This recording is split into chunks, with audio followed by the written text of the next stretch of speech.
زبان کا زخم۔ ایک بادشاہ کسی جنگل میں اکیلا جا رہا تھا کہ اچانک اسے شیر نے آ لیا۔ اتفاق سے ایک کسان بھی ادھر آ نکلا جس کے ایک ہاتھ میں ٹیڑھی ترچھی لکڑی اور دوسرے ہاتھ میں درانتی تھی۔ شیر بادشاہ پر حملہ کرنے ہی والا تھا کہ کسان نے پھرتی سے ٹیڑھی لکڑی سے اس کے گلے میں دے کر درانتی سے اس کا پیٹ چاک کر دیا، جس سے بادشاہ کی جان بچ گئی۔ بادشاہ نے کسان کو اس مدد کے صلے میں گاؤں کی نمبرداری کے ساتھ بہت سی زمین بھی دے دی اور کہا کہ ہر تہوار کے موقع پر ہمارے یہاں دوستوں رشتہ داروں کی جو خالص دعوت ہوتی ہے اس میں تم بھی آیا کرو، کیونکہ تم بھی اب میرے سچے دوست ہو۔ تھوڑے دنوں میں بادشاہ کے یہاں دعوت ہوئی تو کسان بھی آیا۔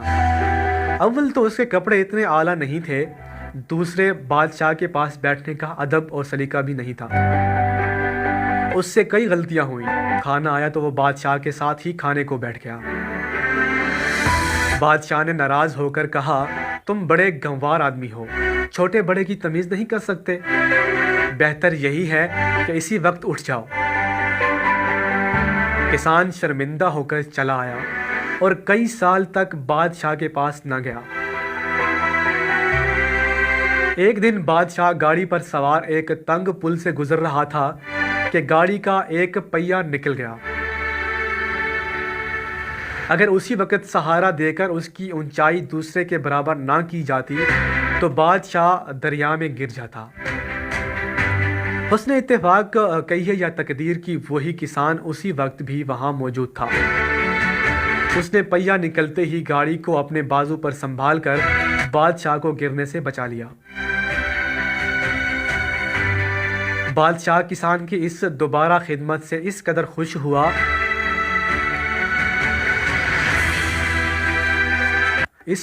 ہوا کہ اپنے ساتھ لے جا کر کئی دن مہمان رکھا اور چلتے وقت بہت سا انعام دے کر ہمیشہ آنے کی تاکید کر دی۔ کسان نے کہا، بادشاہ سلامت، میں نے 2 دفعہ حضور کی جان بچائی ہے، اب حضور بھی ایک میرا کہا مان لیں کہ میری پیشانی میں درد ہے اور اس کا علاج یہ ہے کہ آپ ایک تلوار کا ہاتھ مار دیں،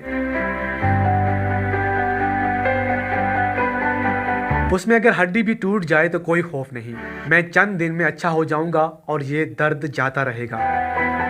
بادشاہ پہلے تو مانتا نہیں تھا، مگر کسان کی سخت اصرار کرنے پر اور زور دینے پر آخر اس نے تلوار کا ہاتھ مار ہی دیا، جس سے 1 انچ گہرا زخم پڑ گیا۔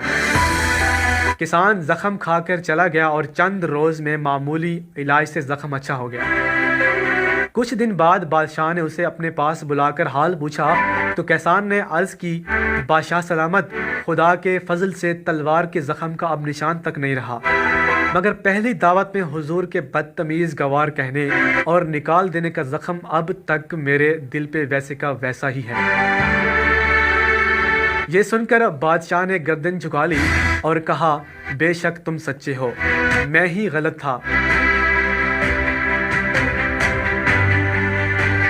اور میں ہی غلطی سے داناؤں کے اس قول کو بھول گیا تھا کہ تلوار کا زخم بھر جاتا ہے مگر زبان کا نہیں بھرتا۔